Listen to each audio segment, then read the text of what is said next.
bienvenidas y bienvenidos. Oye, aprovechando que tenemos la casa llena de estudiantes, primero, me presento, soy Antonia Piña de la carrera de Animación Digital y voy a pasar un pequeño aviso antes de todas las introducciones de esta charla. Tiene que ver con el Instagram de vinculación con el medio, que está pensado un concurso para estudiantes donde pueden como ganarse un notebook, creo, una tablet y como diferentes artículos tecnológicos que apoyan el estudio. Se tienen que meter al Instagram de la facultad y ahí aparecen como todos los pasos, ¿ya? Que tienen como que etiquetar, ¿cierto? Sacar una foto, etiquetar y están concursando por alguno de esos artículos, ¿ya? Para que aprovechen la instancia. Eso como un aviso introductorio. Los dejo entonces con nuestro decano Juan Pablo Corbalán. Adelante.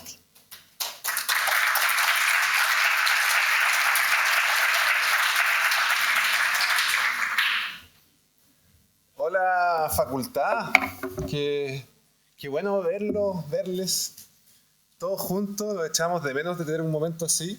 Yo soy Juan Pablo Corbalán, decano de la Facultad de Arquitectura, Animación, Diseño y Construcción, por si no me conocen, estoy a su disposición. Y tenemos un gran evento. Yo voy a aprovechar de pasar algunas noticias antes de presentar a nuestros invitados. Lo primero, si han visto los pendones, tenemos 5 años de acreditación. Quizás para ustedes 5 años de acreditación es como un proceso como burocrático que hacemos en la universidad, pero en realidad es muy importante porque se nos revisa en cuanto a nuestra calidad. Y tenemos que acordarnos que la universidad pasó de 0 años de acreditación a 4 años de acreditación a 5 años de acreditación. Y eso es casi único. Y eso tiene que ver cómo somos resilientes, cómo realmente nos levantamos de situaciones difíciles. Y eso creo que nos caracteriza a nosotros como grupo, como cuerpo académico, como familia académica, como comunidad académica y como estudiantes y profesores. Así que eso para nosotros es algo tremendamente importante y se traduce también en ciertos aspectos que también hemos mejorado a nivel de facultad. Antes la decana que la vimos anoche, estuvimos celebrando eso con los profesores, era la decana, la directora de escuela y la directora de carrera. Y ahora somos un equipo de 30 personas para ustedes los estudiantes, ¿ya? Entonces eso cambia bastante. También hemos mejorado mucho las matrículas. Animación, por ejemplo, pasó de tener 80 matriculados a 170, ¿cierto? O sea, más que duplicó animación. Veo que hay mucha gente de animación, ¿no? ¿Quiénes son de animación? Muy bien. Casi todos de animación. Bueno, arquitectura subió en un 79%. ¿Hay alguien de arquitectura? Bien, también arquitectura. Muy bien. Diseño, se viene diseño. ¿Está diseño? Muy bueno, representando. Diseño, hay un plan nuevo que pronto estamos ahí esperando en qué minuto sale, pero hay un plan de actualización de la carrera de diseño que va a estar muy potente, así que hay paciencia. Y en construcción también vamos en lo mismo. Van a haber una serie de eventos. Arquitectura también va a tener infraestructura nueva pronto. La facultad también vamos a tener una infraestructura nueva para poder compartir entre todos. Así que eso va a estar muy bueno.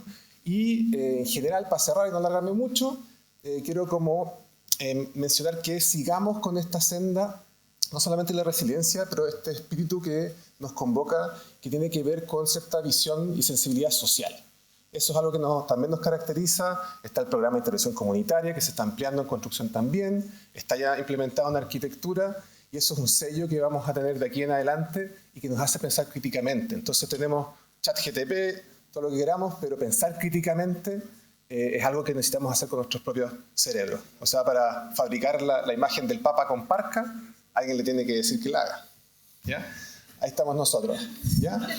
Y cierro anunciándoles que el 4 de mayo, lo traducen en inglés, vamos a tener una gran noticia y un gran evento que tiene que ver con lo que se realizó acá en la carrera de animación y que está en justamente el legado de Star Wars, de la Guerra de la Galaxia. Así que lo vamos a celebrar en esa fecha. Así que anótense para que nos juntemos de nuevo, preparen su cosplay y ahí nos vemos. Así que muchas gracias, facultad. Le doy la palabra a Antonia, que presentó a nuestro invitado. Gracias.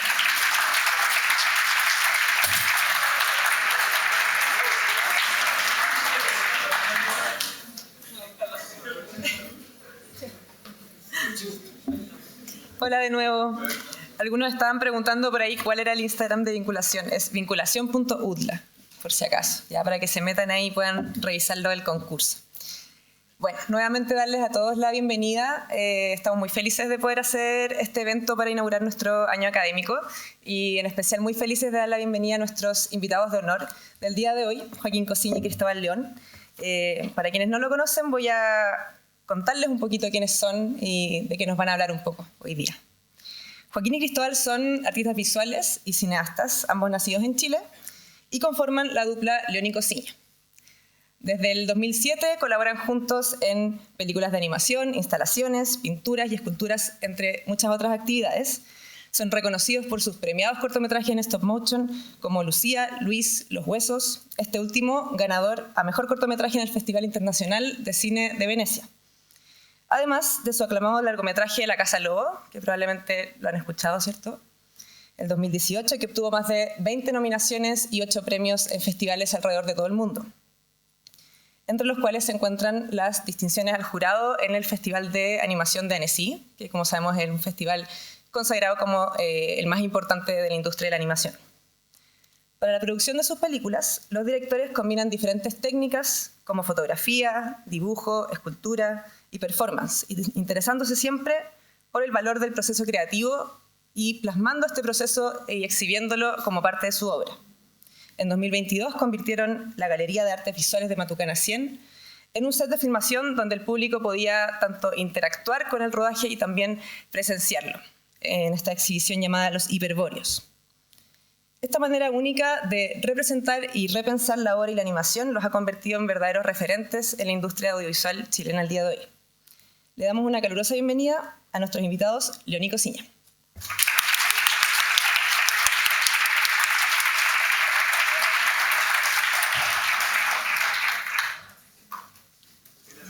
Hola, hola, ¿se escucha? Bacán. Muchas gracias por la presentación, o sea, por la invitación. Muchas gracias por la presentación, que creo que es primera vez en mucho tiempo que no tenía ningún error, lo cual es difícil. Bacán. Y si tenía uno, no lo noté. Cristóbal, Joaquín, me voy a poner más derecho. Sí, bueno, este es el título de la charla. Joaquín me estaba diciendo, tenemos que mostrar el título de la charla. Alguien le preguntó si el texto anterior era el título. No era el título, pero de hecho era un mejor título, encuentro. Pero este era el título original. Vamos a partir mostrándoles nuestro primer cortometraje. Fue el primer trabajo que hicimos juntos. Ahí les contaremos el contexto. Y eso, vamos con eso. Y le voy a pedir a la persona que está detrás de ese vidrio que apague las luces, por favor.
Eso nomás. Escuché mi nombre y miré por todos los lados.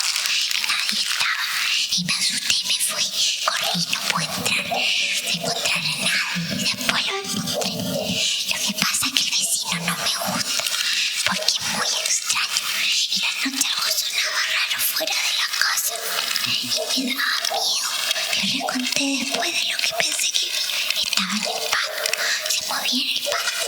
Le dije que era un animal negro, era como un tipo de lobo, pero era raro, porque también era como un hombre al mismo tiempo. Pero ella me dijo que no importaba, que solamente era mi imaginación, así que no debería tener miedo. A veces pienso que era Luis que me quería hacer una broma, como que era el hombre lobo. A veces pienso que no era broma.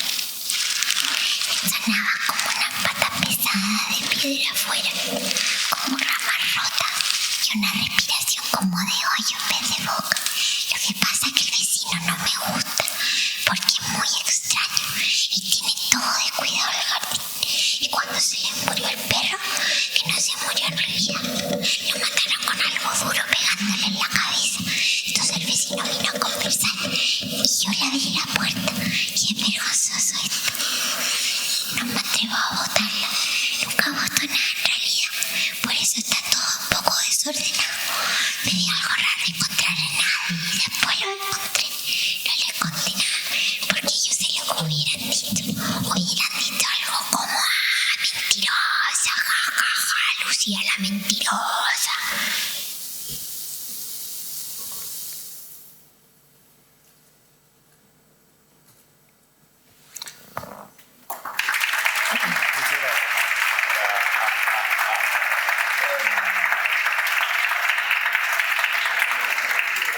Ese trabajo es del 2007.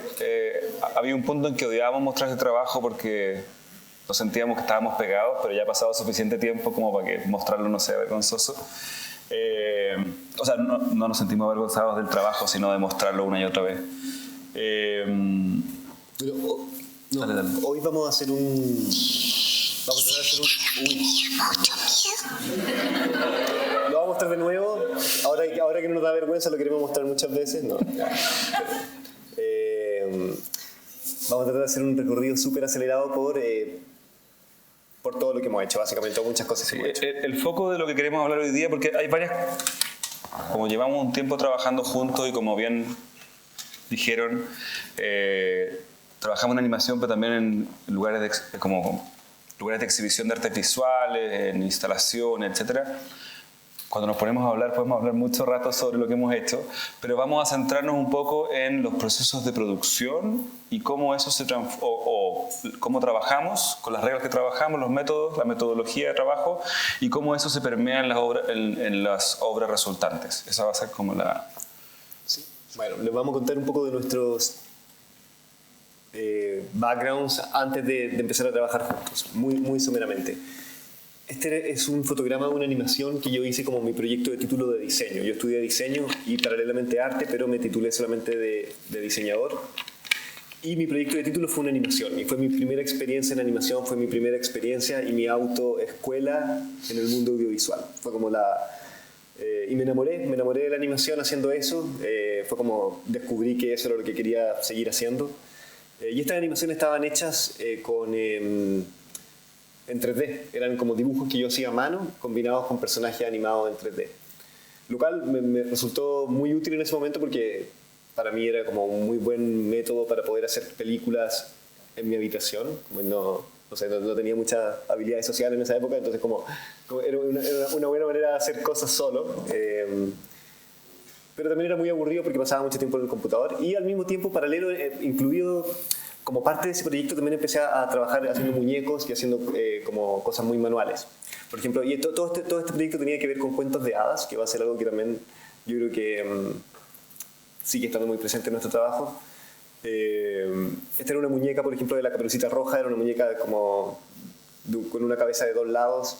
Bueno, en fin, empecé a trabajar con muñecos y ese mundo de los muñecos también me empezó a gustar mucho. En fin, y por otro lado Joaquín estaba haciendo otras cosas. Yo básicamente lo que estaba haciendo, también someramente, desde que salí de la escuela, era trabajar en dibujos grandes, como de 2 metros, hechos en carbón, como pueden ver ahí, donde como preocupación muy de artista visual estaba tratando de dar la sensación de que había una historia contada en los rostros que dibujaba, pero no necesariamente había una historia real. Y pasaba algo que yo creo que fue lo que hizo que trabajáramos juntos, que a veces en las inauguraciones, durante el montaje de la exposición, me daba cuenta de que me faltaba un trabajo, me sobraba un muro, porque no era arquitecto y no planificaba esas cosas con con sensatez. Y lo que empecé a ocupar empecé a hacer algo que me divirtió mucho y me pareció muy bonito, que era acompañándolos de estos dibujos que me demoraba mucho en hacerlos, semanas a veces, o un par de meses. Durante el montaje empecé a hacer, y peor la calidad de las fotos, porque en esa época esa era la calidad de las fotos, empecé a hacer murales con carbón que tenía que hacerlo como en 2 días, lo cual era muy interesante para mí en comparación con lo demoroso del proceso. Esto fue en Valparaíso, pero hubo otra muestra en que con Cristóbal nos topamos, en que creo que era una muestra, tú no sé si participaste, no me acuerdo cuál fue, probablemente en el Matucanacien. En alguna de las muestras Cristóbal vino a la inauguración y me propuso hacer algo con estos dibujos a carbón que ocuparan una habitación. Hicimos algo muy raro, que es que nos quedamos de llamar y efectivamente nos llamamos. Un poco yo estaba buscando socios en el mundo de la animación, como que me sentía un poco huérfano, sentía que la gente que estaba, esto hace 15 años, y sentía que la gente que estaba haciendo animación no me interesaban tanto, y Joaquín era un artista que me interesaba mucho, entonces fue como, ¿por qué no hacemos una animación juntos? Y como ninguno de los dos tenía muchos conocimientos de fotografía y teníamos la idea de esto, llamamos a este gringo que Joaquín conocía. A todo esto no éramos amigos, nos conocíamos del periodo de la universidad, pero no había, apenas nos conocíamos. Y llamamos a este gringo que también apenas conocíamos, de hecho yo no, Joaquín apenas lo conocía, que había llegado a Chile, que era Nail Satala, que sigue siendo Nail Satala todo esto. Él era fotógrafo, entonces lo invitamos a participar. Y nos metimos a hacer este proyecto que no teníamos realmente idea qué era, que fue Lucía, el corto que acaban de ver. Una de las motivaciones, estamos contando como las motivaciones brutas. Cuando hicimos Lucía no teníamos idea. Cristóbal, tú sabías un poco más, pero no sabíamos mucho lo que estábamos haciendo y hay algo en esa energía como bestia o brutal que hemos tratado de replicar y que hemos tratado como de habitar durante todo nuestro proceso de trabajo. Y una de las razones por las cuales, por ejemplo, invitamos a Niles, aparte de que era un gringo perdido en Santiago de Chile, casado con una amiga. No casado en esa época todavía. Pololo. Era que yo había trabajado también mucho en videoarte y había tomado muchos ramos de videoarte en la escuela y siempre me parecía que los videoartes se veían horrendos. Como, en general, en los 90, 2000, los artistas de video nunca ocupaban eso que se llama postproducción de imagen o corrección de color. Entonces me daba mucho susto de que nos quedara un trabajo espantoso porque ninguno de los dos sabía nada de fotografía y Niles sabía mucho más. Eso es como las motivaciones bestiales. Y la idea base que teníamos para hacer este trabajo, que yo creo que es una idea que ha perdurado de alguna manera atravesando todo nuestro trabajo, era como hagamos un cortometraje sobre el proceso de hacer un dibujo o de hacer dibujos y sobre el proceso de borrar dibujos. Entonces, hagamos un cortometraje sobre el proceso de hacer obras. Yo creo que eso, la idea de obras sobre el proceso de obras, es algo que está como atravesando todo nuestro trabajo de manera inconsciente. Y en ese momento tampoco era que lo tuviéramos como conceptualizado de una manera tan racional, pero sí es algo que tenemos esa pulsión, yo creo, todo el tiempo. Y por eso de ahí el título de la charla también, mostrar los huesos. Tenemos esa pulsión de hacer obras que estén exhibiendo el proceso de cómo están hechas todo el tiempo. Como con las entrañas para afuera, nosotros decimos. Y escribimos un texto. Que lo hicimos en un proceso bien bonito, encuentro yo, y que no hemos podido replicar, que era, nunca nos pusimos de acuerdo de qué se trataba la historia. Entonces empezamos a escribir, empezamos a mandarnos mails con ideas y con esta corriente de la conciencia de una niña, pero nunca dijimos qué le había pasado a la niña, nunca tuvimos una conversación previa, simplemente empezamos a compartir este texto y a 6 manos, o sea, entre 3 personas, empezamos a rellenar esto. Y eso hizo que el texto fuera muy... Estos son como copy-paste de los mails que nos mandábamos en esa época. Eso hizo que el texto, que esta corriente de la conciencia fuera mucho más parecida a realmente como una conciencia, porque fragmentaria, incoherente. Si uno solo trata de escribir una corriente de la conciencia, queda algo mucho más lógico, mucho más racionalizado. Y en este caso, es por estar escrito entre 3 personas y por no ponernos de acuerdo, yo creo que quedó algo mucho más orgánico y abstracto de alguna manera. Hasta el día de hoy mucha gente nos dice como, este corto se trata de una niña abusada o se trata de una niña muerta. Y son cosas que nosotros nunca pensamos realmente o no las compartimos entre nosotros. Hasta el día de hoy nunca nos nunca hemos hablado de qué pensó cada uno que estábamos escribiendo. Seguimos, ¿no? Sí.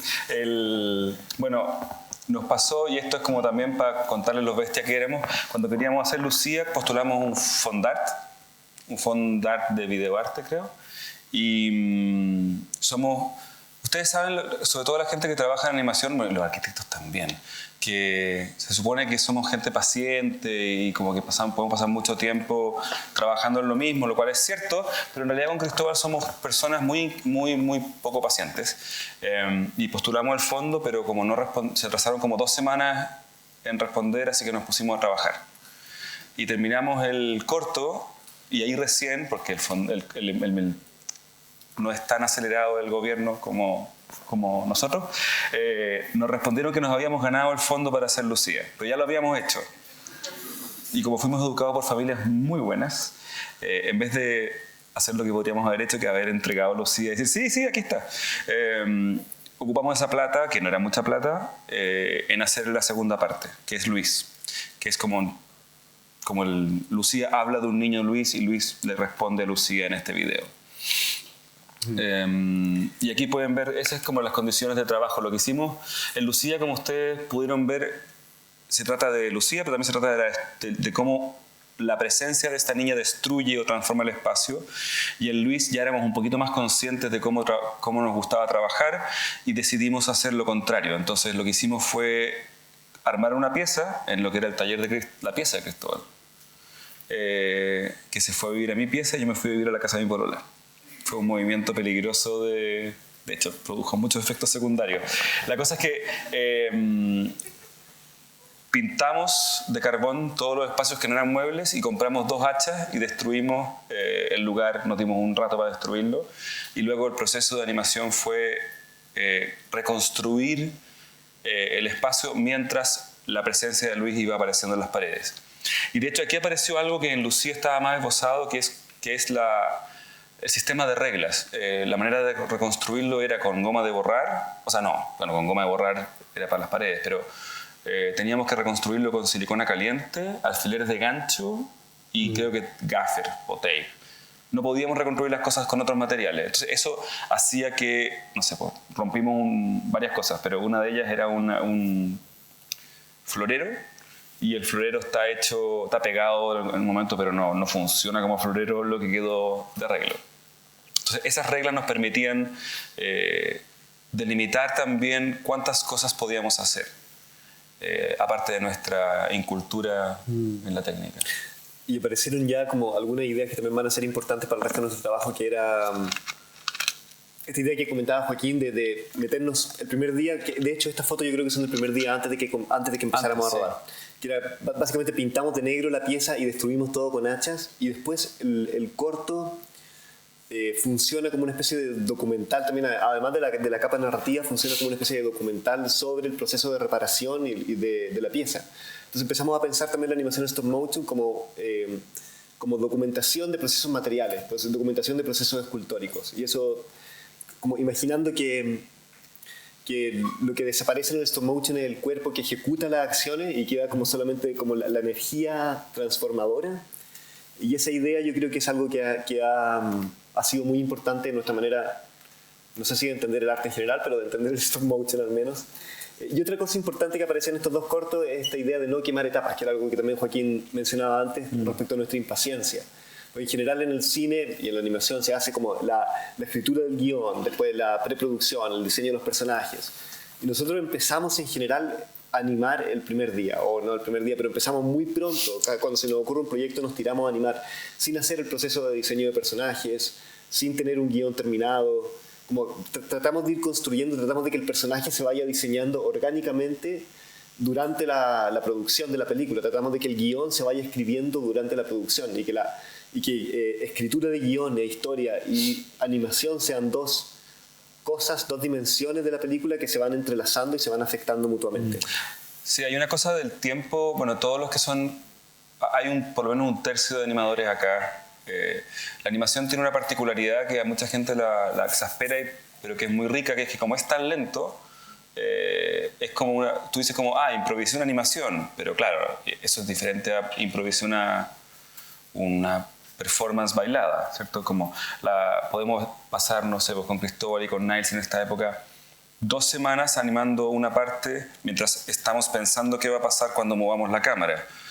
Pero claro, eso es una improvisación, pero en términos humanos eso no es una improvisación, eso se llama como planificar. Lo que pasa es que no necesitamos tener todo pensado como cuando, por ejemplo, trabajas con actores, que es un poquito más delicado o es un arte distinto a la improvisación.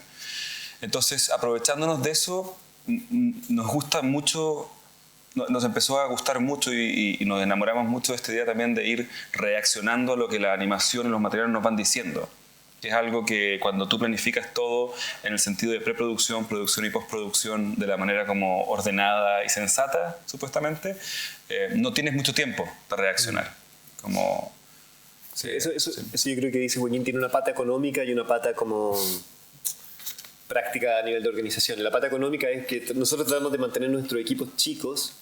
Hasta hace muy poco éramos nosotros dos, nuestro equipo, básicamente. Y eso hace que la improvisación no es cara. La improvisación no saber perder tiempo es barato. Y como lo que dice Joaquín, cuando trabajas con actores, es como el tiempo se vuelve... Tiene equipo de dirección de fotografía, eléctrico, bla, bla, tienes que pagar catering y todo se vuelve mucho más caro y mucho más... Los tiempos de improvisación, perder el tiempo se vuelve mucho más caro. Ella era la actriz que grabó las voces de Lucía y Luis. Todo muy casero, de hecho en nuestros talleres, en nuestras casas. Y nos saltamos, vamos a saltar varios trabajos entre medio. También nos dividimos camino un poco. Yo me fui a vivir a Europa. sí. Joaquín se quedó en Chile. Y nos reencontramos el año 2010 para hacer este trabajo. Hay que oscurecer, ¿no? Mostrémoslo. Un pedacito, sí. Para nosotros este trabajo fue... ¿Cuál es? Dale. No, dale.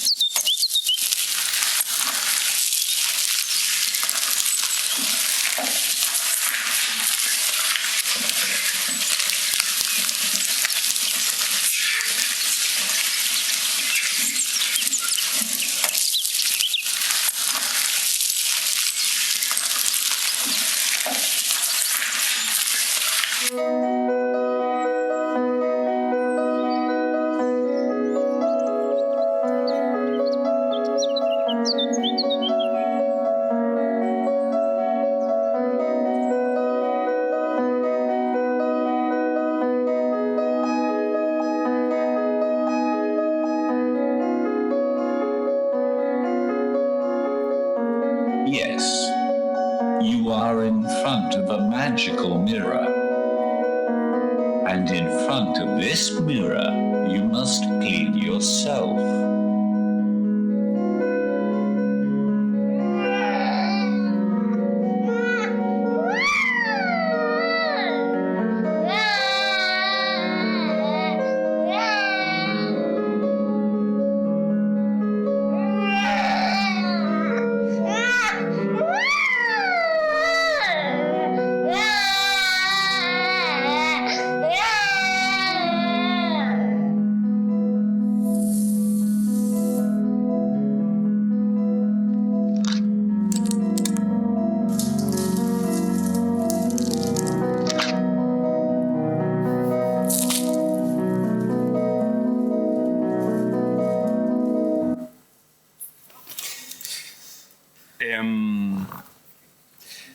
Ese trabajo lo hicimos cuando Cristóbal estaba viviendo en Holanda. ¿Puedo contar cosas de tu vida? Por favor. O sea, no sé. depende. No. Estaba viviendo en Holanda, perdido en la droga. No, mentira. Estaba viviendo en Holanda en una residencia de arte muy buena que se llama The Ateliers. Yo estaba viviendo en Santiago y con mi esposa estábamos a punto de irnos a Holanda también. Y Cristóbal vino en el verano de Chile. Y hicimos este trabajo y decidimos hacerlo muy rápido. Bueno, era obvio porque se suponía que estaba de vacaciones, que para Cristóbal la noción de vacaciones venía a trabajar hasta esa época. Y la cosa es que él venía un poquito agobiado porque en Ateliers todas las semanas tenías un tutor que venía a presionarte, como a moverte el piso de lo que estabas haciendo. Era como parecido como un... Era como un servicio militar del arte, un poco. Entonces quisimos hacer algo muy rápido, muy sencillo y llegamos a esta técnica que acá hay harta animación, pero el video básicamente somos nosotros como moviendo hilos y moviendo a estos personajes, sacándonos nosotros del plano de la cámara. Y pasó algo muy importante para nosotros en este video, que comenzamos una serie de trabajos que se llama El Tercer Mundo, donde en vez de hablar desde nosotros mismos, que es algo que no teníamos muchas ganas de hacer, empezamos a trabajar con una cosa que se llama juego de rol, que es conocer los juegos de rol, ¿no? Uno básicamente se imagina que es otra persona o otro ser. Y para esta serie de trabajos, que hemos hecho 5, nos imaginamos a una persona, un hombre que era una especie de autoproclamado hijo de Dios y que quería crear una Biblia hecha de videos, y nosotros trabajábamos para él y hacíamos como estas series como de videos bíblicos o videos religiosos. Le inventamos una serie de reglas basadas en nuestra educación católica, mezclándolo con budismo, esoterismo, etc. Y trabajamos entonces, y decidimos también que, por ejemplo, a este personaje le encantaba el dorado, entonces todo tenía dorado.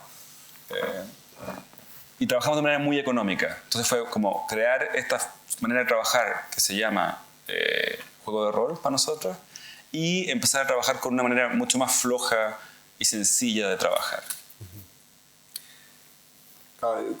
Continuando la historia que contaba Joaquín sobre Holanda, en algún momento yo estaba muy deprimido en esta residencia, estaba en una situación muy absurdamente de lujo, me pagaban para hacer lo que yo quisiera y tenía el mejor taller que voy a tener en mi vida, pero aún así estaba deprimido porque tenía mucha presión de estos tutores, de estos profesores, y en un momento dije, no, como que no quiero hacer trabajo, no quiero ser yo, como que ese fue mi pensamiento, un pensamiento muy, muy depresivo, y en un momento una especie de epifanía fue como, pero puedo hacer arte que haría otra persona. Como me imaginé como quiero ser un, no sé, pastor en Chiloé, y pensé como puedo hacer el arte que haría un pastor en Chiloé o un oficinista, no sé, en Santiago, no sé, y fue como, pero puedo hacer las películas que esas personas harían. Y un poco para mí ese fue como el gatillante, esto lo estoy contando personalmente, del gatillante de querer trabajar con este sistema de juegos de rol. Y también fue muy enriquecedor para nosotros porque nos permitió alejarnos de las estéticas que sentíamos en las cuales estábamos como de cuento de hadas, que estábamos estancados, a pesar de que seguimos trabajando con eso muchas veces, pero nos permitió abrirnos y incorporar otro tipo de elementos en nuestras películas. Y como dice Joaquín, también incorporamos aprendimos que no estábamos obligados a trabajar con stop motion, yo creo. No lo hemos aprendido tanto. Y también incorporamos otra cosa que apareció en nuestro trabajo en conjunto, fue trabajo más escultórico o con muñecos, que era algo que no habíamos explorado hasta ese momento. Luego yo me fui a Holanda y Cristóbal seguía viviendo en Holanda y seguimos trabajando. Y algo que pasó en Holanda, que es como muy cortito, pero cuando trabajamos en Chile en general, nuestros trabajos se llenan de muebles y de como color local, ¿cierto? Como, no sé, pues yo sé que si elijo esta silla va a parecer como una silla burocrática o de una universidad maravillosa, pero nos pasó que llegamos a Holanda y no sabíamos lo que significaban las cosas. ¿Cachai? Como yo podía decir, qué linda esta silla, y después me iba a decir, típica alemana de la Segunda Guerra Mundial. Y como, qué rico. Entonces empezamos como que instintivamente empezamos a vaciar los trabajos de contenido local y nos metimos en este mundo como religioso, mítico, hipersexuado, que era esta religión que giraba en torno a la figura del hermafrodita. O sea, en realidad eran seres con pene y tetas, no era más sofisticado que eso, pero... Y seguimos trabajando de esta manera como muy alejado de la animación stop motion y muy centrados en trabajar de manera muy proto-cinematográfica, como con ideas muy bestiales. En este trabajo, por ejemplo, esta foto de un trabajo que se llama... El Arca es una especie de mezcla del Arca de Noé en código de ciencia ficción mezclado con Adán y Eva, mezclado con lo hermafrodita. Todo siempre como en una producción tan chica que nos turnábamos el traje, ponte tú, ese día estaba yo dentro del traje, que era un traje hecho por nosotros, y dato anecdótico asqueroso, que nos turnábamos para, cuando yo estaba dentro del traje, Cristóbal dirigía, cuando al día siguiente era al revés. Pero el traje era muy caluroso Estaba hecho de lusafoil. Y no se alcanzaba a secar la transpiración de un día al otro. Y obviamente el traje que no era, tampoco podéis ver ni respirar, era un poquito asqueroso. Pero ese equipo eran 2 amigas, 3 amigas que nos ayudaban, incluyendo mi esposa cuando tenía tiempo, el director de foto que era Carlos Vázquez, porque está hecho en 16 milímetros y no sabíamos en esa época usar eso, y nosotros 2. Como que manteníamos este equipo pequeño. Hay una constante media tonta en nuestros trabajos que siempre hay algo físicamente agobiante. No sé por qué. Como que siempre o un traje asqueroso o tierra que no podemos respirar. Si se fijan, por ejemplo, en estas fotos, pero entonces mucho. Estábamos con mascarillas. No, y esto no es pandemia, estamos hablando del año 2007. Esta foto era muy bacana antes. Ya no. Sí. Claro, ahora es como, sí, alguien con mascarilla. Pero teníamos que usar mascarilla para animar, lo cual era completamente absurdo, pero es por el carbón y la tierra. Durante meses nos sonábamos y salía negro. Y, en fin. Vamos a mostrar otro trabajo. Vamos a mostrar un trabajo que fue hecho cuando volvimos a Chile. Es parte de esta línea del tercer mundo. Eso, por ahora. De ahí contamos por qué. Me llamaste y yo acudí a ti. ¿Quién eres?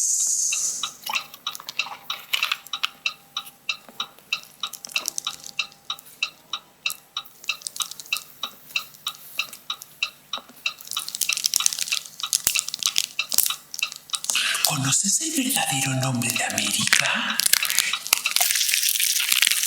Es Albania, tierra blanca de los dioses blancos. En Albania se oculta un tesoro. Es un oro que se bebe. Hubo una raza de hombres de cabellos dorados y piel transparente. Los gigantes fueron los primeros viajeros de otros mundos. Construyeron los monumentos de piedra.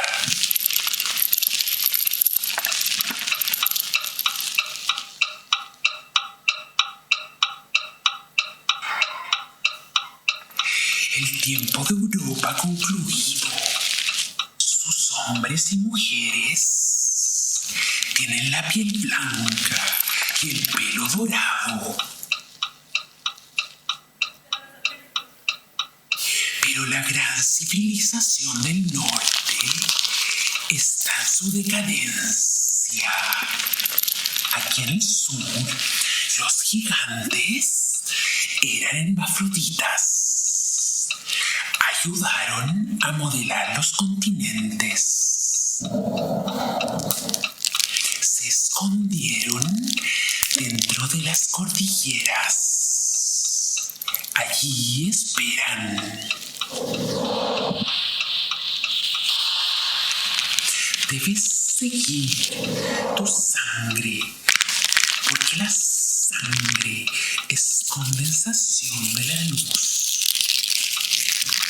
Pero no la luz del sol dorado, no la luz de un sol galáctico, sino la luz del sol negro. Aquí en el sur se oculta la ciudad de los Césares. Debes encontrar la ciudad oculta en los Andes. Cuando la encuentres, una nueva era comenzará.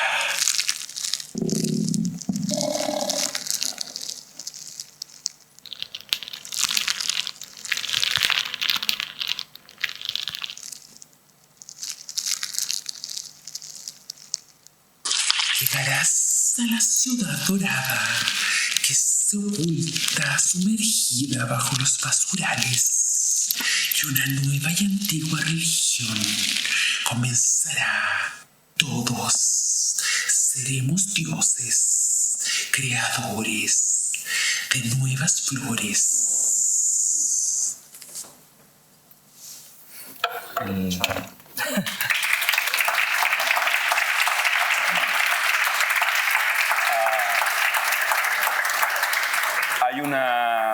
pasaron dos cosas importantes durante la producción de este trabajo. Una que creo que no sé si es tan importante, pero lo de la... Sí.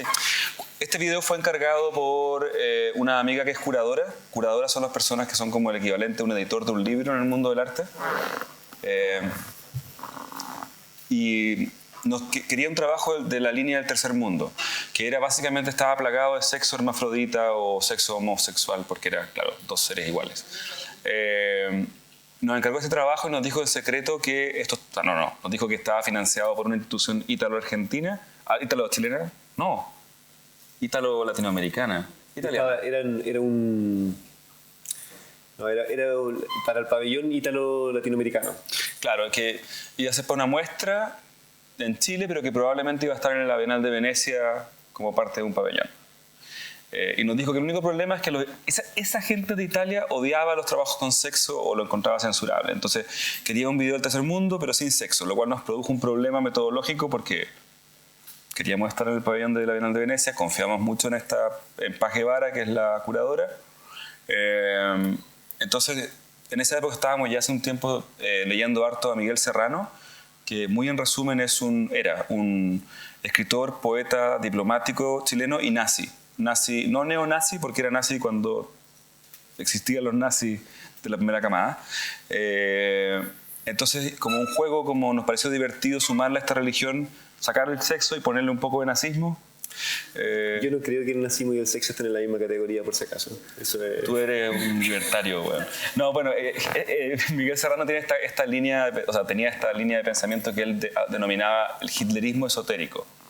Entonces, lo que nos pareció chistoso como abstraer las ideas de Miguel Serrano y ponerlas en este video, y pasa algo muy lindo con este trabajo, que cuando no explico esto, muchos amigos vinculados al hipismo o al mundo New Age lo encuentran súper interesante lo que se dice. En realidad, si se cae un poquito, tiene cosas bien racistas y esotérico nazis. Eso fue como un ingrediente que después van a ver que nos afectó mucho y que nos llevó a entender como el vínculo entre arte y política como lo entendemos hoy, yo creo. Sí, yo creo que este personaje de Miguel Serrano se mete harto por herencia de Roberto Bolaño, que es un escritor que a ambos nos gusta mucho y que tiene un libro que se llama La literatura nace en América o Estrella distante. Varios libros donde explora las manifestaciones del fascismo en el arte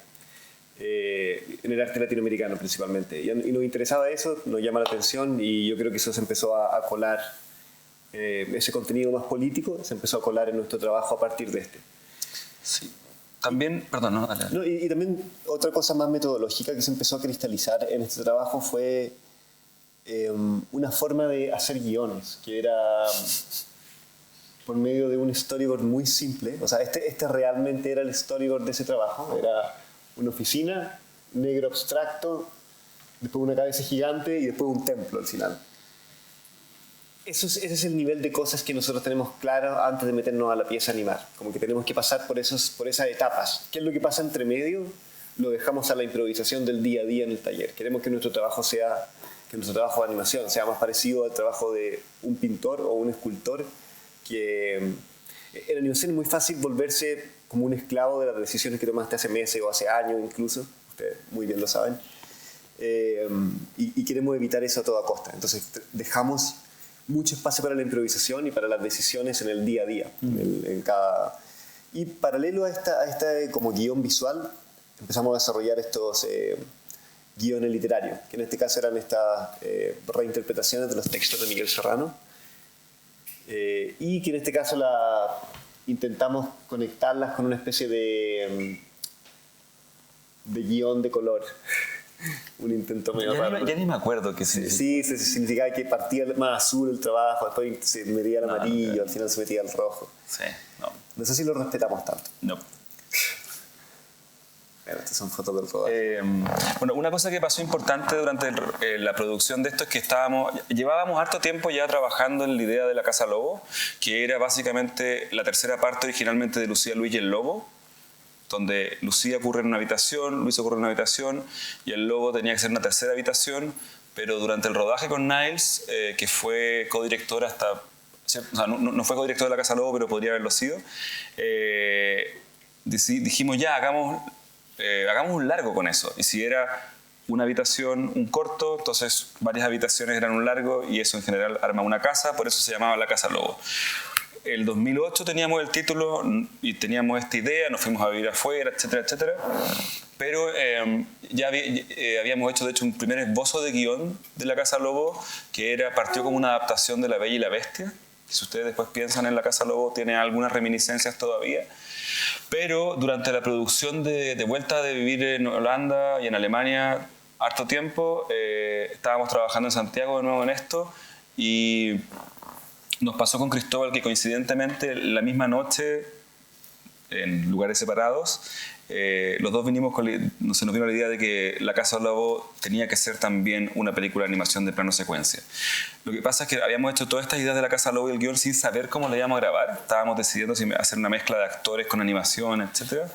Pero durante el rodaje o la grabación de Los Andes, nos pasó algo que después hemos repetido mucho, que nos pareció que la idea más radical de hacer La Casa Lobo era un plano secuencia continuo.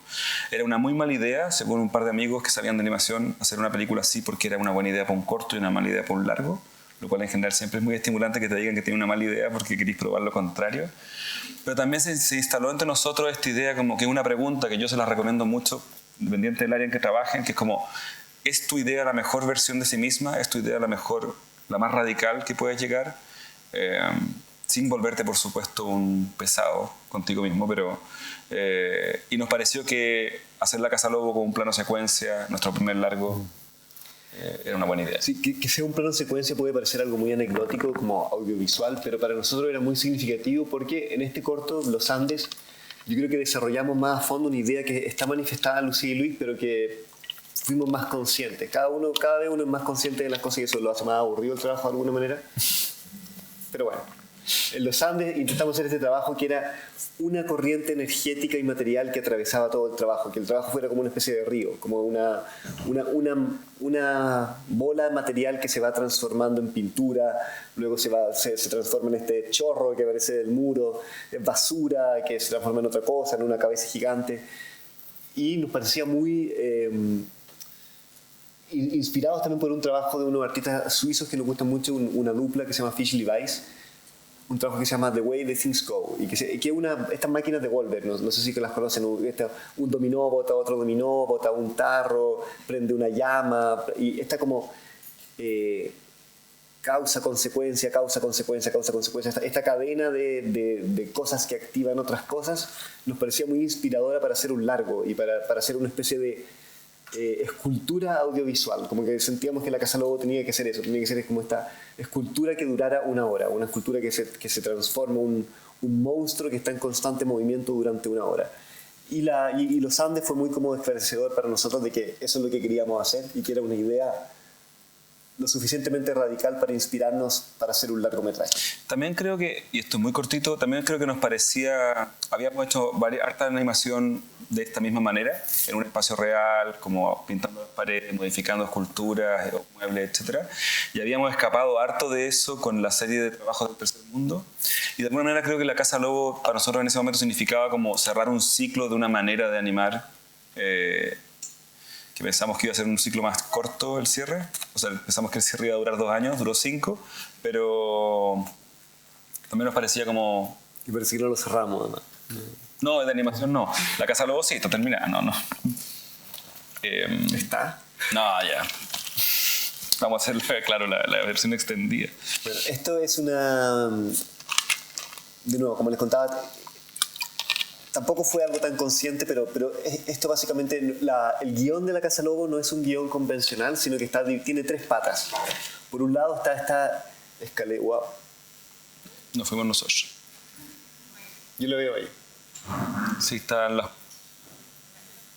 Tiene una escaleta visual. Nosotros dibujamos mucho. Lo primero que hicimos fue dibujar escenas que nos imaginábamos muy libremente y a partir de esos dibujos tratamos de componer una historia que al final se resumía como en 20 dibujos o en 30 dibujos, muy parecido a un libro álbum, a un libro ilustrado, es como la forma más económica de representar una historia visualmente, ¿no es cierto? Que es como mediante 20 imágenes.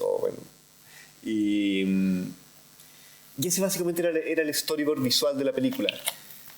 Y la película la pensamos visualmente como la construcción de una imagen y la destrucción de otra imagen, la construcción de una imagen y la destrucción de otra imagen. Por otro lado teníamos un guión literario que eran los diálogos de la película, principalmente los diálogos de María, que es el personaje principal. Y teníamos un tercer elemento de guión, o de este como mapa de ruta en el fondo, que era un decálogo. Que era como sabíamos que no íbamos a ser respetuosos con la historia, que le íbamos a estar como reconfeccionando permanentemente, fijamos unos mandamientos materiales para que la película conservara como un sentido monolítico. Queríamos que materialmente la película fuera súper coherente y fijamos este decálogo y que tratamos de respetar sagradamente. No todos lo respetamos, pero lo escribimos el primer día cuando empezamos a animar y tienen distinta naturaleza. Por ejemplo, es pintura en cámara. ¿Qué significaba pintura en cámara? Es el primero. El primero. Yo creo que esto estaba relacionado con... Hay algo que es muy permanente en nuestros trabajos, es muy permanente en nuestros trabajos de animación, que tiene que ver con que una cosa que nos gusta de la pintura, si piensan en la pintura barroca, es que uno puede establecer un vínculo emocional con una pintura, pero no necesariamente esa pintura tiene que estar igual determinada en todas partes. Si piensan en un cuadro de Rembrandt, por ejemplo, o de los pintores barrocos holandeses en general, no en general, en el caso de Rembrandt, de Velázquez, en realidad que es español, bueno, en fin. Hay partes que son muy terminadas o que tienen como un grado de definición muy emocional en términos psicológicos, y partes que son súper sueltas y súper chorreadas y que en realidad como que pareciera que el artista no le dedicó demasiado tiempo a eso. Pero eso hace que uno pueda establecer un vínculo emocional tanto con la forma como con la parte psicológica o con la historia. Y creo que estabas pensando en eso, no estoy seguro. Sí, yo creo que eso se relaciona también con que nosotros no usamos Dragon. Dragon es el programa como estándar para animar en stop motion, ¿cierto? Pero nosotros casi nunca hemos usado eso. Animamos con el visor de la cámara, pasando la foto para adelante y para atrás. Y eso hace que me acuerdo un profesor en la escuela que hablaba de que la ceguera era como la mirada ideal del pintor, como que ver mal es como, justamente hace esta como visión borroneada o visión como impresionista de la realidad. Y ver la imagen tan chica, lo que estamos animando siempre lo vemos en un tamaño así, hace que tengamos como esta visión súper abstracta de lo que estamos haciendo. Y que a veces un cartón tiene tanta validez como una pintura, y componemos imágenes a través de... Finalmente, tener mucha soltura material, eso significa. Yo no me detendría en todo. No te conocí, sí, verdad. Hay una cosa que pasó durante la Casa Lobo que es que con Cristóbal, como casi todos los artistas y supongo que todas las personas que trabajamos en algo que se llama un taller o una oficina personal incluso, no, la oficina no sé si califica como eso, amamos mucho nuestro lugar de trabajo y en general transformamos ese lugar de trabajo en una tercera piel. ¿Cierto? Piel, ropa, espacio. También nos pasaba que cada vez nos gustaban más los trabajos de artistas en que se veía cómo estaba hecho las cosas. Y además nos pasaba que cuando íbamos a ver amigos artistas, y esto les tiene que haber pasado a los que tengan amigos artistas que tienen taller, llegábamos y decíamos, bueno, está muy linda esa pintura o eso, déjalo así. Y el artista decía, no, le falta trabajo, y básicamente lo que hacía era echarlo a perder. Y después estaba muy feo, o fome, o aburrido. Entonces, y creo que tiene que ver no solamente con que los artistas echamos a perder las cosas cuando las sobretrabajamos, sino que también con que las cosas se ven más hermosas las obras se ven más hermosas en su ambiente de producción, o para nosotros es así. Entonces empezamos a trabajar en el taller y nos enamoramos del taller. No sé si tenemos fotos de eso. Sí. Nos pasaba también que en esa época nos estaba empezando a ir mejor como artistas, en el sentido de que nos invitaban a más cosas, pero teníamos que terminar un largo, lo cual significaba que no podíamos aceptar invitaciones a exponer. Además pasa que somos muy buenos para dejar la cagada en los lugares, como somos muy rápidos para destruir los lugares, entonces nos invitaron a la Bienal de Artes Mediales a trabajar y nosotros les propusimos, pensando que nos iban a decir que no, que sí, que aceptábamos, pero solamente lo que podíamos hacer era trasladar nuestro taller de animación al lugar de exhibición y mostrar el proceso, compartir el proceso. Eso, y empezamos, esta fue nuestra primera experiencia de una metodología que íbamos a repetir más de 15 veces durante el proceso de la Casa Lobo, que era instalar nuestro taller en distintos centros de exhibición, museos y galerías. Y la gente, nosotros estábamos trabajando dentro de esta casita que construimos en el hall, nosotros no la construimos, alguien la construyó por nosotros. Estábamos trabajando dentro de esta casita, dentro de esta media agua básicamente, y la gente veía a estos dos tipos trabajando a través de la ventana, a través de esta ventana. Y en esta otra mitad de la casa teníamos proyectado los segmentos que ya habíamos animado de la película. Entonces básicamente la gente no tenía techo en la casa, entonces desde el segundo piso del Bellas Artes podían vernos trabajando así. Y empezaron a pasar muchas cosas. Empezamos a radicalizar por un lado esta idea de una obra sobre el proceso de hacer obra. O sea, en este caso era como la caricatura de esa idea. Era como literalmente hicimos una exposición o 15 exposiciones que se trataba de estos dos tipos haciendo una película. Pero además empezó a colarse, la película empezó a permearse y nuestro trabajo de la interacción con la gente, que fue algo que no habíamos previsto. Como mucha gente nos preguntaba como, bueno, pero ¿cómo se va a colar cómo esta itinerancia por los museos va a dejar un rastro en la película? Que era algo que no sabíamos responder y no sabíamos realmente porque tampoco estaba en la concepción original de la película que se colaran la arquitectura de los museos, por ejemplo, pero sí se empezó a colar socialmente. Pasó uno de los primeros días que estábamos en el Bellas Artes que se acercó una mujer y dijo, ¡oh, qué linda esa lámpara! Que había elegido nuestra directora de arte. Me la regalan y nosotros le dijimos, no te la podemos regalar, pero te la podemos cambiar si tú traes una lámpara de tu casa. Entonces desapareció un rato y volvió con una lámpara de mierda, que era esa lámpara roja que está ahí, que obviamente la compró en el chino de la esquina, ¿sí? Y le pasamos una lámpara increíble. La directora de arte hasta el día de hoy nos recrimina esto. Y ella dijo, bueno, yo además hago pinturas. Y le dijimos, bueno, trae tus pinturas, y empezamos y las colgó. De hecho, esa pintura que se ve ahí, apenas se ve. Es una acuarela. Es una acuarela de ella. Entonces, empezamos a darnos cuenta de que podíamos convertir nuestra exposición y nuestra obra en algo permeable al exterior y a la gente que nos visitaba. Y lo más importante es que justo en esta época, de hecho, esta persona está aquí, ese joven de polera verde, se convirtió en un asistente espontáneo. Él llegó y dijo, ¿qué están haciendo? Estamos haciendo una película de animación, ¿puedo entrar? Sí, pasa. Y se quedó 3 meses trabajando con nosotros. Y así pasó con mucha gente. Incluso, por ejemplo, hay una parte de la película en que unos personajes se ponen como medios con ojos manga. A nosotros no nos gusta el manga. O sea, sí, a mí me gusta, pero bueno, no me gusta en mi trabajo. Pero era porque se metieron unos adolescentes que les gustaba el anime y el manga durante, no sé, se animaron 2 horas y son 5 segundos de la película en que los personajes se ponen en anime. Y como... la película se volvió muy permeable a los visitantes y se volvió muy permeable socialmente. Claro, y para aclarar un poquito el guión, es como el guión no de la película, sino de este proyecto. Al final estuvimos como 4 años itinerando, sobre todo en centros de arte, museos, galerías chicas, lugares gigantes, sobre todo en Santiago, también en otros países. Y de hecho dejamos de tener taller personal y empezamos en el fondo, aceptábamos exposiciones en las fechas en que nos calzaban con la siguiente. Y empezamos a abrir el taller todo el tiempo. Y pasó que una cosa que pasó muy interesante, y vamos a hacer una cosa cortita de esto, pero que como exponíamos siempre, entre comillas, lo mismo, y somos muy malos para ser burócratas dentro del trabajo, empezamos a cambiar el programa de las exposiciones todo el tiempo. Esta es una versión en el Museo de Arte Contemporáneo del Quinta Normal, que aquí hicimos una versión radical de lo que ya habíamos hecho en el Bellas Artes, que es básicamente basado en un problema económico. Los museos en Chile, en general, no todos, pero se ven como museos, pero no son museos en términos de presupuesto y de organización interna.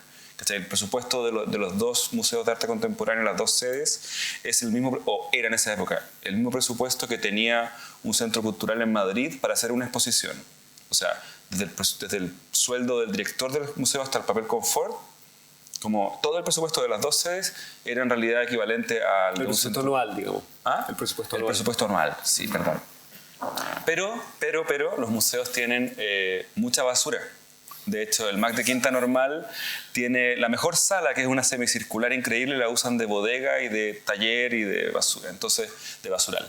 Entonces nosotros entramos y les pedimos, ¿dónde está la basura? Aquí. Y construimos nuestra versión del castillo de Walt Disney con palos, que sí compramos, los listones, y con cajas de obras de artistas y basura del museo. Y también hicimos en general como varios como agendas de interacción con las personas. En el caso del MAC de Quinta Normal, en la mitad de la expo empezamos a dividir la sala porque empezamos a hacer talleres. Sí. Sí, pero y para nosotros fue muy positivo convertir este déficit, esta precariedad en algo bueno. Como no había dinero, pero sí hay un espacio y podemos, como un gesto político muy pequeñito, pero para nosotros significativos, proponer maneras de repensar el uso de los espacios de arte en Chile. A través de, quizás no está el dinero para hacer unas super exposiciones, pero quizás está el espacio para darle lugar de trabajo a artistas durante 2 meses, ¿cachai? Que es lo que nosotros hicimos. Organizamos un día del niño, hicimos conciertos con amigos, hicimos talleres para niños, talleres para jóvenes, todo esto alrededor de la producción de nuestra película. Entonces, cómo maximizar y sobre todo darle calidez. Creo que también eso es algo importante para nosotros, ser generoso y darle calidez al uso del espacio de exposición. Sí, yo creo también que hay una cosa, y esto es general, ahí está Diego Lorenzini cantando El Día del Niño. Hay una regla que nosotros tenemos tácita con Cristóbal, que es como convertir nuestros defectos en virtudes. Una de las razones por las cuales empezamos siempre a mover la cámara en las películas de animación es porque éramos incapaces de mantener el trípode fijo, porque lo pateamos. O por ejemplo, no nos interesaba ni nos gustaba tener equipos nunca nos ha interesado tener equipos muy caros porque somos sucios, lo llenamos de pintura y porque... entonces, por ejemplo, siempre en general tratamos de usar luces como normales, ampolletas, porque en stop motion podéis dejar la cámara como sacando la foto mucho rato, no necesitas tener grandes equipos de iluminación. Y tratamos que todas esas cosas se empiecen a colar como una virtud. Como no hay plata en los museos, pero tienen basura. Como los museos no tienen mucho presupuesto, si tú te ganas un fondo concursable, tú mandas en realidad al lugar porque llegas con la plata y le dices, quiero hacer esto. Y tiene que tener muy buenas razones para decirte que no. Entonces, en general tratamos de trabajar muy desde las condiciones materiales que te tocan. Eso es algo muy importante para nosotros. Una cosa, de hecho, que es una pregunta poco intuitiva cuando trabajamos con gente, nos preguntan, ¿y cuánto cuesta un proyecto con ustedes? Y la pregunta es como, ¿cuánto tienes? Porque obviamente si me dais $2 millones puedo hacer un tipo de cosa. Si tienes 200.000 pesos, probablemente puedo hacer otra cosa. Pero es algo súper importante saberlo, porque a veces los artistas jóvenes se quedan atrapados en una idea que es infinanciable y no tiene ningún sentido hacer eso. Ya, estamos súper pasado el tiempo, así que vamos a hacer un resumen bestial de... Bacán. Así que metralleta. Ya, metralleta. Fin. No. Ya, Los Huesos es un trabajo que hicimos durante la pandemia, procesando un poco la energía de lo que fue el estallido social.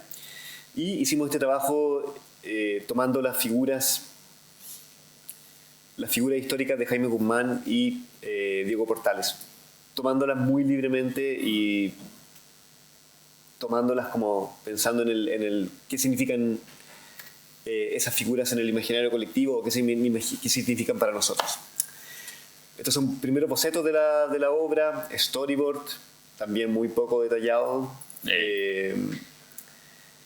Hicimos algo que nunca habíamos hecho, que era un personaje de stop motion con esqueleto, pero grande. Entonces tuvimos que diseñar cómo se hacía un esqueleto grande. Ese es mi sobrino, que sirvió de modelo para las proporciones del esqueleto. Y él pensaba que él era el personaje de Los Huesos. De hecho, no le gustó cuando vio que era una niña. No le gustó nada. Y que era una película como de terror. Eso le pasa por no cortarse el pelo. Y la película habían los cadáveres, y nosotros prestamos nuestros cuerpos para hacer los moldes de los cadáveres de Jaime Guzmán. Nos parecía que ya que estábamos metiéndonos con Jaime Guzmán y con Portales y con gente... Ese es el productor. Como que era sensible para algunas personas que lo hiciéramos, como si lo hacíamos con pedazos de nuestro cuerpo, era como hacerse cargo, un poco responsable del... Ahí yo estaba haciendo clases en Zoom. Sí. Bueno, la cara de Diego Portales soy yo, la cara de Jaime Guzmán es Joaquín. El torso es de Lucas Engel, el productor, y el lado izquierdo es mío y el lado derecho es de Cristóbal. Esto es el nivel de profesionalismo de nuestros equipos para que este es en nuestro decálogo, que no nos vamos a detener porque estamos haciendo una... Y trabajamos en 16 milímetros. Primera vez que animamos stop motion en 16 milímetros, que fue en análogo, en celuloide, digo. Fue una novedad para nosotros. Y vamos con un pedacito del corto, muy rápido. Vamos a mostrar. No, pues está en movie nomás. Sí, no está abierto.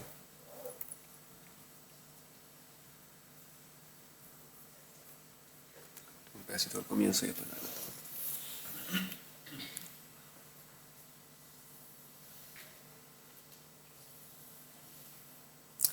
Bueno, imaginamos, voy a detenerme. Esto es como verlo con comentarios del director, ¿ya? De hecho, vamos a hacerlo así. Sí, pues hagámoslo así. Ya.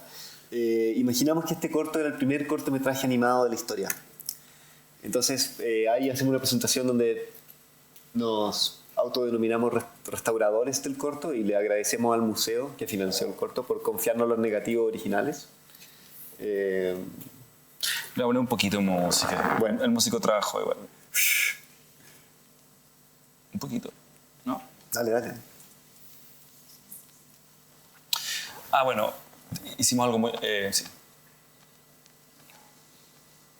Constanza Nordenflicht es un personaje histórico real que fue una amante de Diego Portales, muy joven, menor de edad. Bueno, no sé cuál era si existía el concepto de mayoría de edad en esa época, pero tenía 13 años cuando empezó a tener... Tenía 13 años, fue madre muy joven de 2 hijos de Diego Portales, hijos que Portales nunca reconoció y de hecho él nunca accedió a casarse con esta mujer.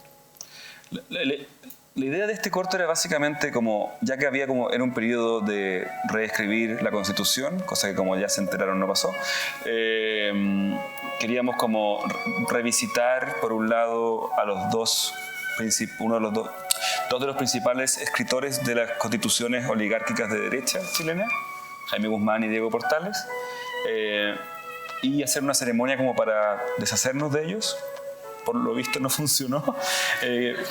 Somos muy malos magos de... Sí. Y pensamos que era lindo que Constanza Nordenflicht fuera como la sacerdotisa de esta ceremonia, donde básicamente lo que ella hace es como desenterrar unos huesos de estos muertos y recomponerlos para... Bueno, ahí véanlo, pero también nos pareció chistoso. Es una broma muy fome, pero nos parecía divertido como imaginar que la primera película de animación de la historia era chilena. Es como una talla muy de futbolista fome. Entonces estaba este doble reescribir la historia. Por un lado reescribir la historia política chilena y por otro lado reescribir la historia de la animación mundial.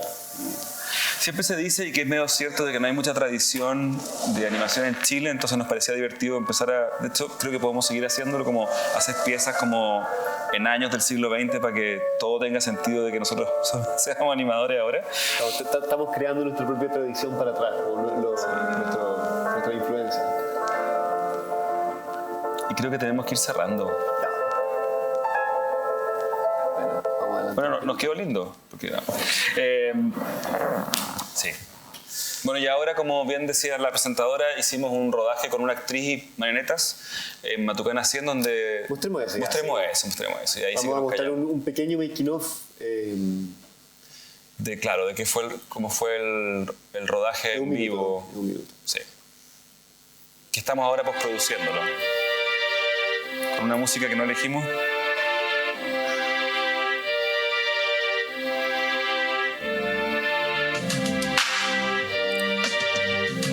Este es nuestro segundo largometraje y lo filmamos enteramente en el galpón de Matucana 100. Entonces este era un rodaje abierto, la gente podía visitar esto y había muchos sets tipo muy inspirados por el cine de Méliès o por el cine de comienzos del siglo XX.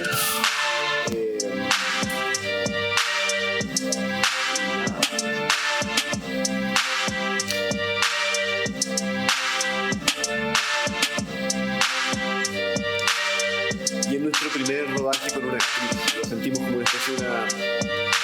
Tiene elementos de animación, pero es en su mayoría live action. Lo sentimos como una especie de proyecto bisagra para nosotros, para hacer otras cosas con actores y en live action. Y ya no fueron a verla porque...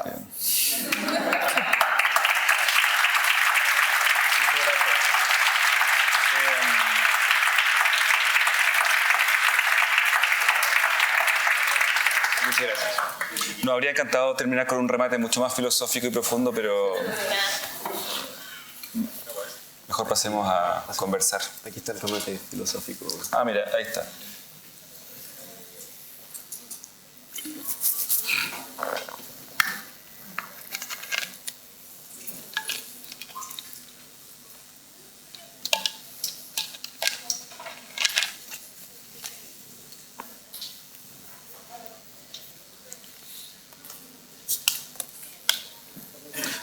Está, mira, bonito. Quedó con... Ah. No, pero déjalo, está bueno.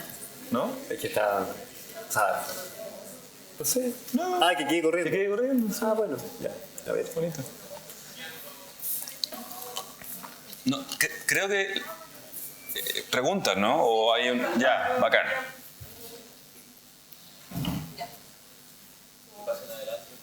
Claro, o griten las preguntas. Igual. Ya. Bueno, aprovechen que están acá para hacerle todas las preguntas que les surjan, sobre todo a los estudiantes de animación, que veo muchos. Ahí sí. ¿Aló? Ahí sí. Si no hay preguntas, podemos seguir hablando. Tenemos todavía más cosas que... Muchas cosas que decir.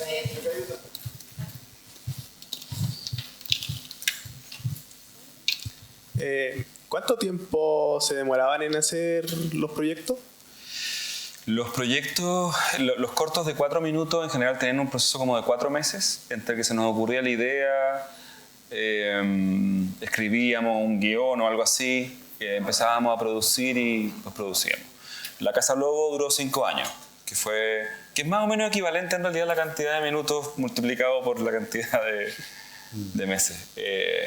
Sí. 5 años dedicados no exclusivamente a eso, porque también hacíamos clases en la universidad y también a veces hacíamos videoclips y otras cosas también para subsistir, pero yo diría como entre un 60 y un 80% del tiempo dedicado a eso. Y sí, también hubo mucho tiempo dedicado a las exposiciones, porque de esas exposiciones como la del Bellas Artes y la del MAC hicimos muchísimas, no solo en Chile, fuimos a México, fuimos a Buenos Aires, fuimos a Alemania, Holanda. Entonces también había mucho tiempo dedicado a montar las exposiciones, a hacer los fletes. Odiamos los fletes, terminamos odiando mucho los fletes. Eso. Gracias.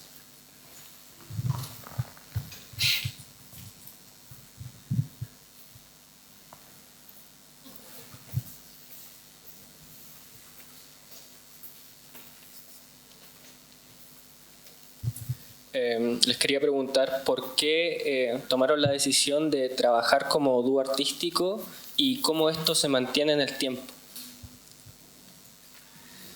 Yo creo que no fue una decisión, fue algo que empezó a pasar como naturalmente. Como el año 2010 empezó a pasar que nos invitaban a hacer exposiciones, le invitaban a Joaquín a hacer una exposición, me invitaban a mí a hacer una obra, no sé qué, y cada vez teníamos que ponernos de acuerdo si lo íbamos a hacer juntos o no, y era como una negociación como constante. Y en un momento dijimos, seamos una dupla por un rato, como que no estemos tomando la decisión para cada proyecto, sino que establezcamos este matrimonio durante 5 años o quizás 10 años, para no estar como gastando energía en ponernos de acuerdo todo el tiempo y dar resultados. Esa es como una explicación administrativa. Una más espiritual sería que para mí, bueno, disfruto mucho trabajando con Joaquín, obviamente, y yo creo que aún siento que los procesos y los proyectos se vuelven más radicales trabajando juntos y no es una negociación. Muchas veces cuando uno trabaja con otra persona, como tú tienes tus gustos, tu manera de trabajar, yo tengo las mías, y el trabajo queda como algo en la mitad. Y como con Joaquín aún siento que nos empujamos mutuamente a hacer los trabajos más radicales, más raros, más ambiciosos, como nos potenciamos eso, el uno al otro, creo. Sí, también hay algo como muy rico en no sentir que todo el trabajo depende de ti. O sea, técnicamente, bueno, ahora ha ido creciendo porque tenemos ahora un equipo un poco más grande, entre comillas, que va mutando, pero no sé, pues durante las producciones más largas, como La Casa Lobo, otras cosas de animación, para mí era muy divertido llegar al taller. Empezamos como a tener horarios distintos, porque la vida va cambiando. Y me acuerdo haber llegado, no sé, pues, un martes al taller y como, bueno, ¿qué cresta pasó? Tenía que revisar la cámara como... ok, supongo que va para allá. Y es muy divertido, es muy como gratificante sentir que el trabajo no depende completamente de tu gusto, tus arbitrariedades, tu obsesión. Solamente como que florece mejor en ese sentido. Yo también debo decir que a mí personalmente me pasó que cuando empezamos a trabajar con Cristóbal, yo ya había trabajado en teatro, haciendo escenografía, pero como una escenografía que mutaba durante el rodaje, o sea, el cineasta, durante la presentación de la obra, y había cachado como... Yo venía del mundo de las artes visuales donde son medio flojos, debo decir, en general los artistas. Yo me acuerdo que solía tener talleres con arquitectos y me di cuenta que era muy bacán sentirme el más flojo, como que el que llegaba una hora después y se iba una hora antes, porque cuando tenía como talleres con artistas era como... Nunca había nadie, ¿cachai? La gente pagaba taller para tener como... en la cabeza, no, soy artista, tengo taller, pero no iban. Y en teatro fue muy impactante. Si ustedes tienen la suerte de trabajar con gente de teatro, son como gente que hace mucho todo, carretea mucho, sale mucho, trabaja mucho, piensa mucho, habla mucho, grita mucho. Sufre y mucho también. Y fue muy como para mí, muy liberador darme cuenta que uno podía efectivamente trabajar en colectivo y no estaba obligado a trabajar en solitario. Sumado a todo lo que dijo Cristóbal, obviamente. Y una cosa para mantener el tiempo, una cosa que a nosotros no funciona muy bien es que no tenemos tareas divididas. O sea, no dividimos tareas a veces para cada cosa, pero no tenemos roles separados. Entonces como que vamos como haciendo que la cosa avance entre los dos. Sí, y hay algo como muy poco explicado. O sea, hay como química creativa, como que no... La idea fluye, es entretenido trabajar. Y fue algo que pasó con Knives también, cuando nos metimos a hacer Lucía, no nos conocíamos casi, y en esos 2 meses que estuvimos metidos en el taller nos dimos cuenta que había mucha química creativa y hasta el día de hoy tenemos una productora. Si bien con Knives no trabajamos no trabajamos como creativamente juntos, sí compartimos una productora entre los tres hasta el día de hoy. Sí, fue como una magia, la verdad, fue como muy, muy raro. Oye, a ver, me gustaría agradecer porque la presentación, como bien la titularon, muestra como todo el proceso de ustedes, algo que uno agradece. A uno le gusta ver este tipo de presentaciones donde lo que se ven son los procesos y no finalmente tanto el resultado. Pero me gustaría, porque algo que me llamó mucho la atención, se lo comenté alguna mañana a Joaquín cuando nos cruzamos, me gustaría que contaran la historia. ¿Cómo se gesta? O sea, ¿cómo se gesta? Es por la calidad del trabajo de ustedes y hasta dónde ha llegado internacionalmente. Pero me gustaría que contaran qué pasa con Tom York, que ahí hay un cruce, ¿cierto? Que los llama para invitarlos a participar de un video. Entonces, no sé si se pueden referir a eso. Tom York es el vocalista de Radiohead. Justo está apareciendo en pantalla el proceso de ese video. ¿Cómo llega? En realidad es muy poco glamuroso. O sea, no, igual podemos contarla. Desde el comienzo. Sí. La Casa Lobo se iba a estrenar en Estados Unidos en un par de salas muy bacanes, pero pequeñas. O pequeñas y muy bacanes. Y vino la pandemia. De hecho, yo creo que me quedé con unos pasajes a Chicago en la mano. Pero algo que pasó en Estados Unidos que era muy poco planificado en nuestra agenda de distribución de la Casa Lobo es que tuvo mucho impacto, y eso tuvo que ver con la pandemia, porque en el fondo los cines empezaron a vender tickets online para sobrevivir. Los gringos, como ustedes saben, tienen una cuestión muy bacán de que apoyan mucho, como ocupan la tarjeta de crédito para apoyar mucho a los proyectos que les gustan. Los crowdfunding vienen de allá. Entonces hubo harta venta de tickets y pasó que todos los críticos de cine estaban en la cama con pijama, encerrados en pandemia, y tuvimos muy buena recepción de la Casa Lobo en Estados Unidos. tuviéramos como 30 y tantas reseñas buenas de los medios más increíbles, que no habría pasado, yo creo, no sabemos, pero si no fuera por el COVID. Y eso hizo que en el mundo anglosajón, tuviera como harta repercusión. Y bueno, básicamente parece que vieron los trabajos. Sí. Yo creo que no solo fue La Casa de los Huevos, yo creo que también fue Los Huesos. A Los Huesos le fue muy bien. Ganó el Festival de Venecia. Se estrenó Movie y Movie le puso mucha energía. Movie es una plataforma como de un Netflix de cine arte, que mucha gente lo tiene. Y Movie le puso mucha energía a la publicidad de Los Huesos. Y llegó a mucha gente, no sé, Patti Smith lo posteó, no sé, mucha gente como... Y los trabajos llegaron a manos de la gente de Radiohead. Nos contactaron inicialmente para hacer una colaboración con Radiohead, que no funcionó por motivos de agenda. Y pensamos que se había disuelto completamente. Meses después nos contacta de nuevo el tipo del sello y nos dice: queremos hacer una colaboración, pero no para Radiohead, sino que para esta nueva banda que tiene Tom York y Johnny Greenwood, que se llama The Smile. Y nada, todo fluyó mucho. Y le presentamos esto, de hecho. Que era como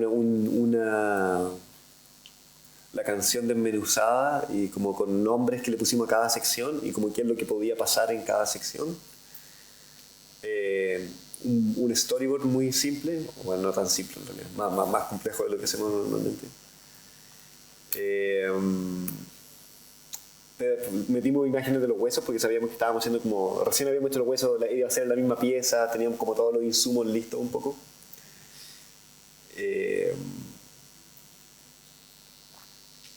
Y eso, y tuvimos un par de reuniones creo con la gente de la banda. Tom York dio muy buen feedback, como fue muy respetuoso con nuestros procesos, pero también dio buenas ideas. Eso fue. Y nos dieron completa libertad creativa. De hecho, creo que el resumen fue como, a nivel de producción, fue como que fue muy agradable ver que un artista bueno confía en los artistas con que trabaja. Creo que eso es una lección también para... O sea, como que en otros procesos más aburridos de producción por otras personas nos ha pasado que te llaman, no sé, pues a veces te llaman a ti, pero en realidad quieren otra cosa y te empiezan a llevar para un lado que no te es cómodo y es como en un momento tú preguntas como, ¿para qué me llamó esta persona? ¿Cachai? Así como... Sí. En el caso con la banda, con Tom York en particular, que es como el de la idea de la canción, o sea, el compositor, no se metió mucho. Nos contó un sueño de la cual venía la canción y en base a eso metimos el conejo que aparece en el videoclip, porque parecía un conejo, en su sueño, y nos dio una idea muy linda que era, le comentamos que lo agradable de la canción, entre otras cosas porque es una buena canción, es que tiene un ritmo muy especial, por lo tanto para hacer videoclip que tenga muchos ritmos mezclados es muy fácil porque podéis cortar donde queráis y siempre va a pegar con algo.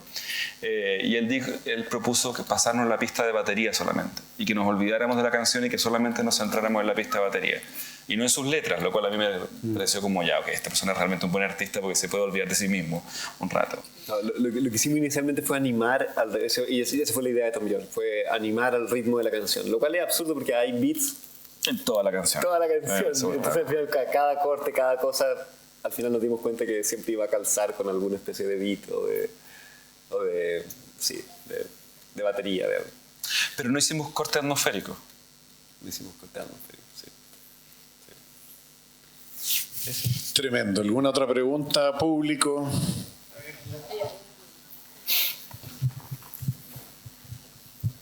Hola, quería más bien escucharlos hablar más sobre esto que ustedes mencionan de cómo dirigir como un juego de rol. Como que me llamó mucho la atención, como eso de pensar como que la película no la están haciendo ustedes, sino que como que la está haciendo alguien más y como meterse en sus zapatos. Como que quería escuchar sobre ese proceso y qué significa. Yo creo que es algo que en literatura es muy común, es decir, cuando uno lee un libro uno sabe que el narrador de la novela no es, o sea, si es un asesino no quiere decir que el autor sea un asesino y que muchas veces ahora se olvida de hecho. Pero que en el cine al menos esa capa no está tan aparente y nosotros decidimos hacerla muy aparente. Entonces en el caso de La Casa Lobo, por ejemplo, es una película que imaginamos desde un comienzo como una película no sobre una secta, sino que una película hecha por una secta. Entonces, y ahí nos dimos cuenta que de la secta de la cual estábamos hablando era Colonia Dignidad, o una secta inspirada en Colonia Dignidad. Pero nos permite a nosotros entender yo creo que hay algo no solamente con el juego de rol, yo creo que hay algo para mí que es muy claro, que el arte es juego. Como la única diferencia para mí entre el arte y un juego que tú juegas con tus amigos es que con el arte finalmente tienes un resultado que puedes compartir con una comunidad determinada. Y esa es como la noción más importante para mí del juego de rol. Es como esta idea del juego en general. Y nos permite a nosotros, yo creo, que aparezcan como nuestras propias preocupaciones y nuestros propios como mundos internos sin estar pensando necesariamente que estamos haciendo eso. Yo creo que es como una especie de sistema mecánico en que nos metemos y nos sentimos más libres justamente porque no estamos pensando en sentirnos libres. Es algo medio extraño, pero para mí es eso. Sí. También hay una dimensión como política del tema, que es como esto es a nivel personal. Yo estudié arte entre el año 98 y el 2001, y en esa época un arte que daba mucha vuelta en la escuela donde yo estudié era como el arte, y que se mostraba mucho en salas de arte. Había mucho arte de artistas chilenos, digo, de los 90, en que yo sentía que la manera en que cuando los artistas se ponían a hacer cosas políticas se volvían como completamente serios y monacales. Entonces tú entrabas a una sala, no voy a dar nombres para no pelearme con nadie, pero entrabas en una sala de arte y era un artista de izquierda, como que creía en las libertades individuales, pero también con una base socialista, y que obviamente respetaba todas las tendencias sexuales y de género, y que estaba en contra de la dictadura, cosas que yo creo que también comparto. Y yo entraba a esa sala y salía exactamente igual como había entrado. No me había cambiado nada, ¿cachai? Es como matar gente, que el Estado mate gente y la desaparezca es mala, como, no, si estoy de acuerdo, ¿cachai? Pero en el fondo era muy difícil para mí como establecer un vínculo artístico emocional con eso, porque era puro como sentido común de alguna manera, ¿cachai?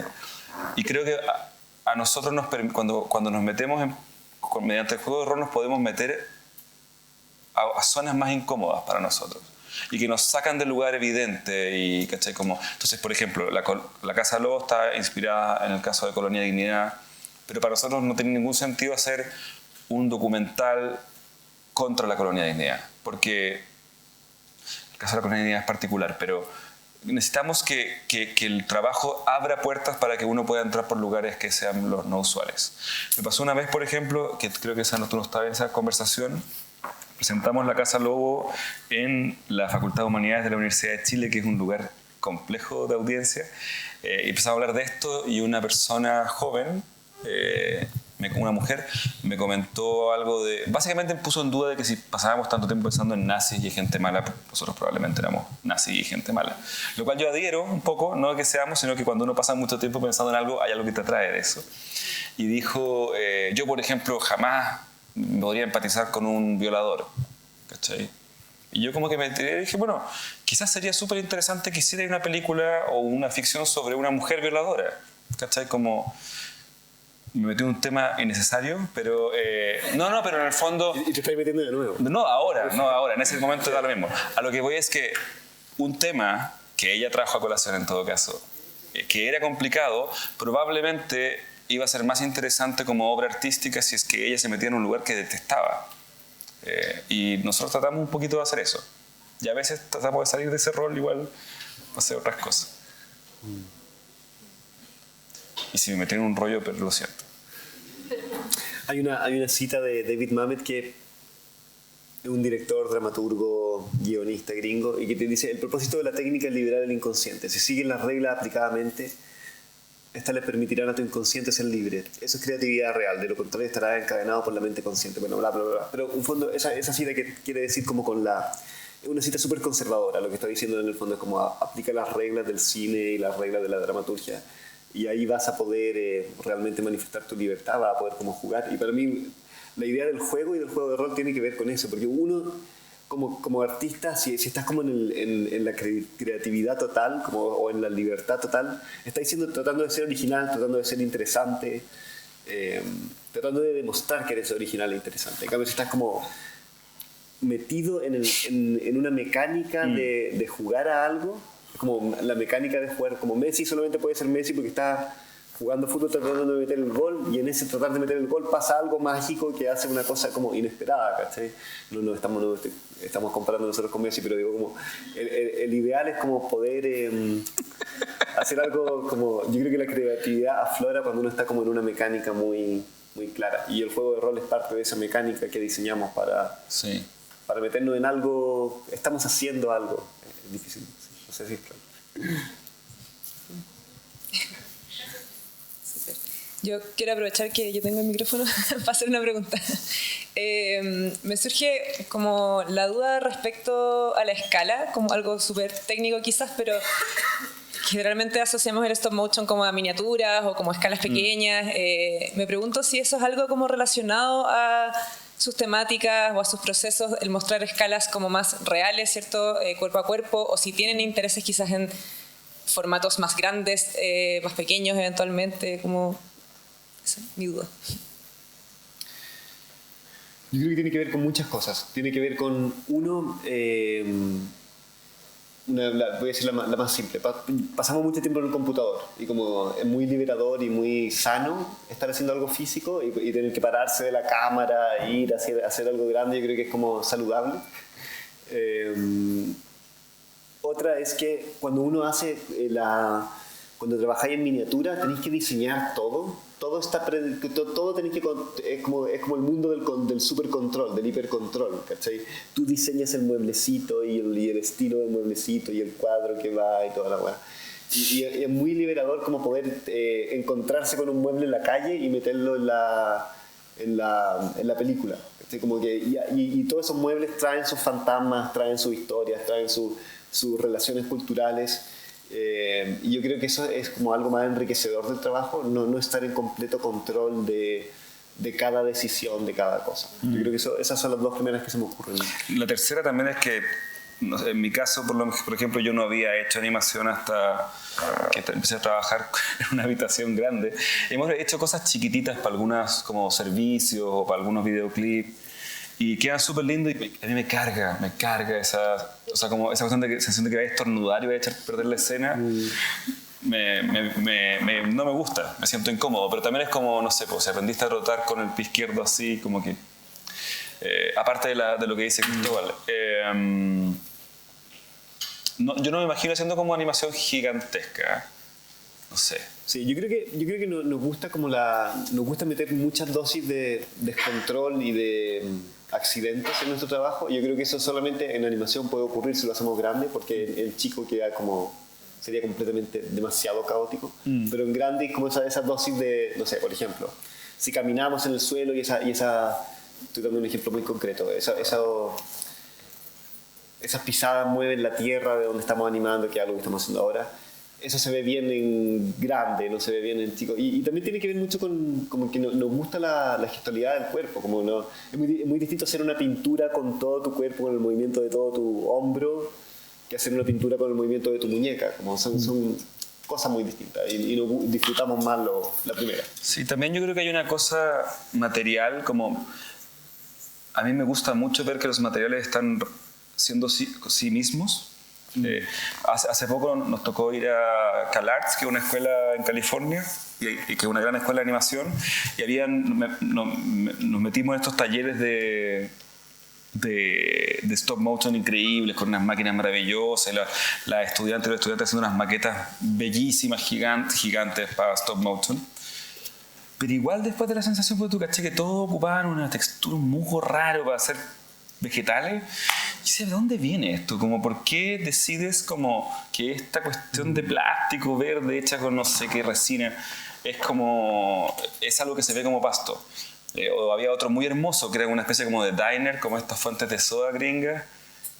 Con unos bichos, que estaba bonito, pero las paredes son de un cartón pintado para que parezca pared. Y me cuesta mucho establecer un vínculo de como retrospectivamente cómo llegan a esas ideas, ¿cachai? Como por qué por qué ocupan esos materiales de esa manera como representativa, como si uno como espectador tuviera como la capacidad de olvidarse de sí mismo y como, no, eso no es un cartón. No, como no entiendo, te juro que no entiendo. Y no se los dije así estaban en la mitad de la producción de sus cortos de egreso, ¿cachai? ¿No?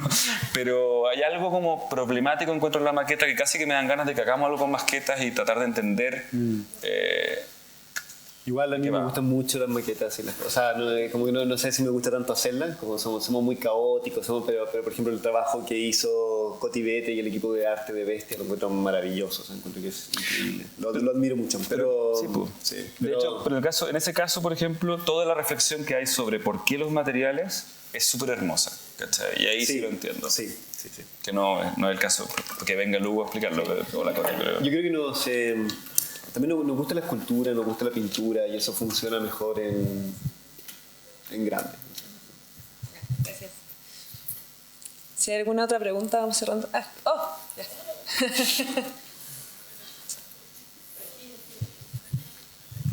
Hola, mencionaron a Diego Lorenzini. ¿Cuál fue su participación ahí? Porque sé que ahí se hizo un videoclip para una de sus canciones. En ese tuvo varias participaciones en esa exposición en particular. Uno fue en vez de hacer una cédula, las cédulas de las obras en los museos son ese cartelito que te dice las dimensiones, la técnica. Nosotros hicimos una cédula audiovisual, entonces lo filmamos a Diego y lo metimos un video dentro de una casita de perro y él cantaba la cédula de obra. Entonces decía las medidas del castillo, los materiales que ocupamos. Sí, me acuerdo. Es que yo participé en ese videoclip y por eso me acuerdo y es como quería saber en qué participaron. Porque el Diego es amigo nuestro de la escuela y le hemos hecho videoclips así como teníamos un proyecto muy lindo que era videoclips de un día, entonces era como teníamos una idea para hacer un videoclip para Diego, en general para Diego y para otra persona y lo hacíamos en un día. Como costaba cero o no sé, muy poco. El Diego también ahora creo que, bueno, yo creo que es muy probable que sea la voz del Pozo de nuestra última película. Sí. Pero qué bonito que participaste en eso. Bueno, fue un taller de videoclip con niños. Sí. Porque fue porque tú eres muy joven. Eras una niña en esa época. Qué heavy. Sí, hicimos animaciones stop motion, hicimos varias cosas, sí. Fue muy bonito. Bueno, de hecho, esto es parte de ese taller. ¿Eso está ahí o no? No sé dónde salgo, pero me acuerdo de la escenografía como, uy, suena dentro. Sí.